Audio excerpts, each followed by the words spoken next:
Hello বন্ধুরা, সবাইকে জানাই শুভ দুপুরের শুভেচ্ছা। কেমন আছো তোমরা?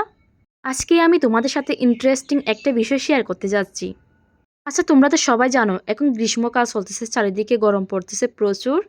আর আমাদের এলাকা হচ্ছে একদম পাহাড়ি এলাকা, একদম শুকিয়ে চৌচির হয়ে গেছে। দেখো, প্রচণ্ড রোদের কারণে পাতা ঝরে একেবারে শুকিয়ে গেছে। গ্রীষ্মকালে পাহাড়ি এলাকাগুলোতে পানির সংকট দেখা দেয়, আমাদের এলাকাতেও পানির সংকট দেখা দেয়। পাহাড়ি এলাকাতে কিন্তু চাষবাস করতে অনেক অসুবিধা, তবুও আমি অনেকগুলা লাউ গাছ লাগিয়েছি।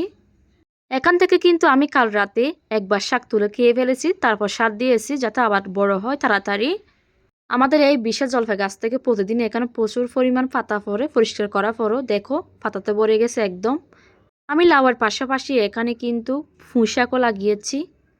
যেহেতু পাহাড়ি এলাকা, এখানে প্রতিদিন পানি দেওয়ার চেষ্টা করতে হয়। আমিও চেষ্টা করি প্রতিদিন যাতে পানি দিই, তা না হলে তো গাছগুলো মারা যাবে। এই গরমে কিন্তু কচু শাক মারা যাচ্ছে পানির অভাবে, কোথাও কচু শাক এখন খুঁজে পাওয়া যায় না। বাড়ির পেছনে কতগুলো কচু গাছ বেঁচেছিল, ওগুলো অনেক গর্ত করে আমি এখানে লাগিয়ে দিয়েছি। দেখো কত সুন্দর হয়েছে আমার কচু শাক।